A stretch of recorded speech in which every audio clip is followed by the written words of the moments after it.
To all BSc second year student. जो आजचा topic आहे गोनॅड्स, हा टॉपिक तुम्हाला एक्झाममध्ये 4 मार्क्ससाठी विचारला जाणार आहे. 4 मार्क्स किंवा 8 मार्क्ससाठी. 4 मार्क्ससाठी आलेल्यानंतर त्याच्यामध्ये पॉईंट्स वाईज आणि 8 मार्क्ससाठी सुद्धा तुम्हाला पॉईंट वाईज आन्सर लिहायचा आहे आणि त्याच्यामध्ये तुम्हाला डायग्रामसुद्धा डिस्क्राईब करायची आहे. डायग्राम डिस्क्राईब मीन्स दिलेलं आहे, ती डायग्रामसुद्धा तुम्हाला ड्रॉ करायची आहे. बघा हा टॉपिक याच्यामध्ये गोनॅड्समध्ये काय म्हटलेलं आहे, सेक्स आर सेपरेट. सेक्स जे आहे याच्यामध्ये तुम्हाला मेन पॉईंट्स डिस्क्राईब करते बघा. Sex are separate in amphioxis and there is no sexual dimorphism. Sex कसे आहे, सेपरेट आहे amphioxisमध्ये and no sexual dimorphism. अडल्टमध्ये टोटल किती पेअर्स आहे, 26 to 27 पेअर्स आहे ऑफ सिमिलर गोनॅड्सच्या. आणि कशा अरेंज आहे, मेटामेरिकली अरेंज 2 रोजमध्ये 25 to 51 सिगमेंट्समध्ये. ओके, पुन्हा बघा, sex are separate in amphioxis. There is no sexual dimorphism and adults bear the 26 to 27 pairs of the similar gonads and metamerically कसे असतात, ते अरेंज असतात 2 रोजमध्ये. टोटल सिगमेंट किती आहे, 25 to 51 सिगमेंट्स प्रेझेंट आहे. आणि त्या रिजनला जो असतो, region of the body is called as branchiogenital regions. त्या रिजनला काय म्हणतात, ब्रांचिओजेनायटल रिजन्स.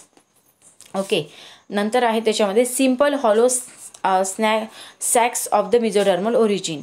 त्याच्यामध्ये जो गोनॅड्स आहे ते कसे आहे, simple hollow sacs of mesodermal origin. Developing कुठे असतात, आर्ट्रियल कॅव्हिटीमध्ये. कुठे डेव्हलप होतात, आर्ट्रियल कॅव्हिटीमध्ये. ओके, आता डायग्राममध्ये बघा, they are covered externally by the arterial epithelium. कशाने कवर्ड आहे, आर्ट्रियल इपिथेलियम. तुम्हाला डायग्राममध्ये सर्वात खाली लेबलिंग दिलेली आहे बघा. जे गोनॅड्स आहेत ते कशाने कवर्ड आहे, आर्ट्रियल इपिथेलियमनी. त्याच्यानंतर आहे पुढे, इच गोनॅड्स लॅटरल ॲक्वायर्स अ सेंट्रल कॅव्हिटी. त्याच्यानंतर त्याच्यामध्ये काय प्रेझेंट आहे, सेंट्रल कॅव्हिटी. जे गोनॅड्स आहेत ते कवर्ड आहे आर्ट्रियल इपिथेलियम आणि इच जे गोनॅड्स असतात ॲक्वायर्स काय करते, सेंट्रल कॅव्हिटी. काय प्रेझेंट आहे त्याच्यामध्ये, central cavity. And the primary gonadal cavity are also become surrounded by the secondary gonadal cavity. जी प्रायमरी गोनॅडल कॅव्हिटी आहे ती कशाने कवर्ड आहे, अजून सेकंडरी गोनॅडल कॅव्हिटीनी. डायग्राममध्ये ऑब्झर्व करा, तुम्हाला लक्षात येईल. देन नेक्स्ट आहे, the gonads are without gonoducts. Without gonad जे आहे ते कसे आहे, विदाऊट गोनोडक्ट्स. स्पर्म और ova are discharge by the rupture of the gonadal membrane. त्याच्यामध्ये जे स्पर्म आहे आणि ओव्हा काय असतात, डिस्चार्ज होतात after the ruptures of the gonadal membrane. जेव्हा गोनॅडल मेम्ब्रेन ब्रेक होणार तर ओव्हा आणि स्पर्म काय होते, डिस्चार्ज होतात बाय द रप्चर झाल्यानंतर ते काय आउटसाईडमध्ये निघून जातात.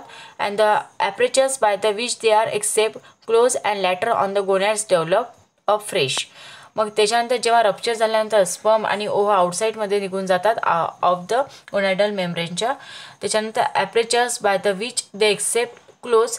ॲपरेचर जे असतात त्याच्यामध्ये काय आहे, ते क्लोज होऊन जातात आणि पुन्हा न्यूली काय फॉर्म होते, गोनॅड जे असतात ते फ्रेशली डेव्हलप होतात. Okay, so in this lecture this topic completed. Okay, thank you.